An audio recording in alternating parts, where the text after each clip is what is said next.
Hi, boys and girls. Today you are going to listen to the story Bringing Down the Moon.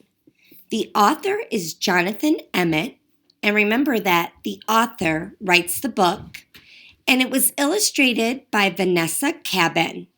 And remember, the illustrator draws. Bringing Down the Moon. Hot diggity! Exclaimed Mole as he burrowed out of the ground one night. Whatever's that? The moon was hanging in the sky above him like a bright silver coin. Mole thought that it was the most beautiful thing he had ever seen. Whatever it is, I must have it, Mole said to himself. I know, I'll jump up and pull it down.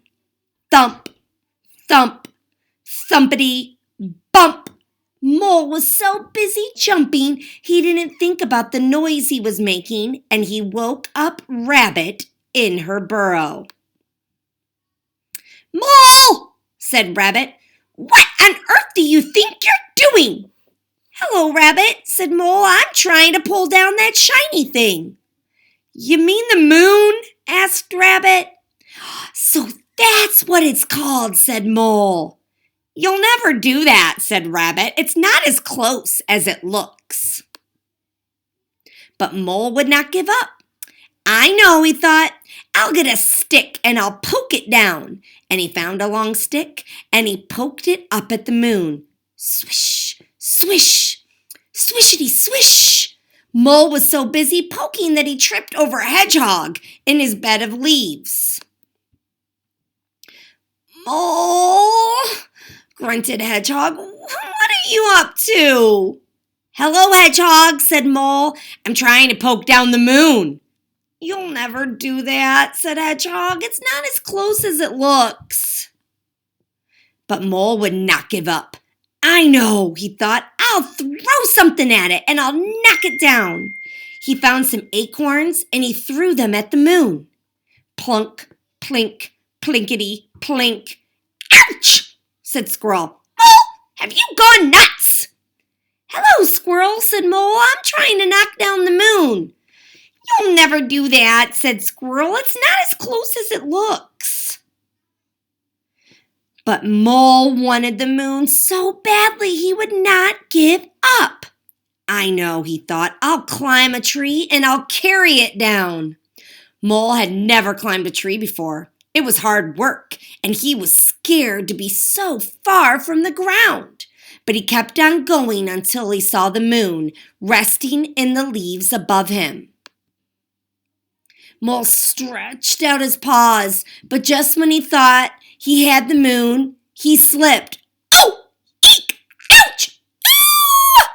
Mole tumbled down and he landed, splash, in the middle of a puddle.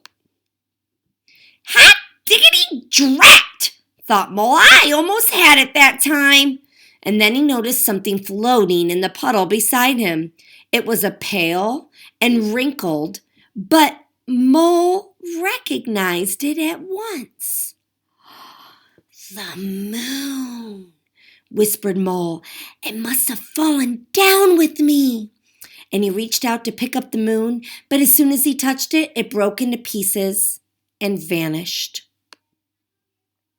Mole sat in the puddle and he cried. Rabbit, Hedgehog, and Squirrel came running up. Are you all right, Mole? Asked Rabbit. I'm all right, sobbed Mole. But the moon isn't. I pulled it down, then I broke it. And it was so beautiful. And now I'll never see it again. Oh, Mole, said Rabbit, you couldn't have pulled down the moon. And you couldn't have broken it, said Hedgehog. And you certainly see it again, said Squirrel. Look. High up in the sky above them, the moon was coming out from behind a cloud. Oh, whispered Mole. It's just as beautiful as ever. Mole, Rabbit, Hedgehog, and Squirrel stood and stared up at the moon together. It is beautiful, said Rabbit. Very beautiful, said Hedgehog. Very beautiful indeed, said Squirrel. Yes, said Mole, but It's not as close as it looks. The end. At the end of our story, we have a little bit that's talking about day and night sky, noticing the difference of what it looks like during the day and at night. So it says, this is the sky during the day. The sun is in the sky. This is the sky at night. The moon is in the sky. Daytime. The sun rises in the morning and it sets at night. The sun is very hot and bright. It looks like a giant fireball. Be careful never to look straight at the sun.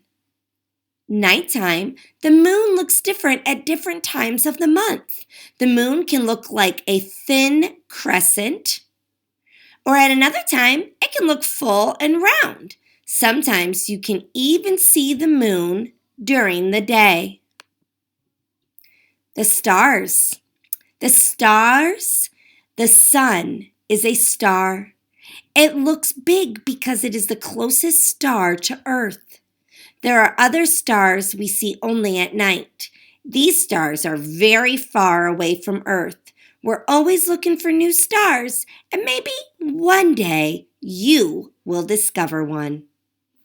The end. Hope you enjoyed our story.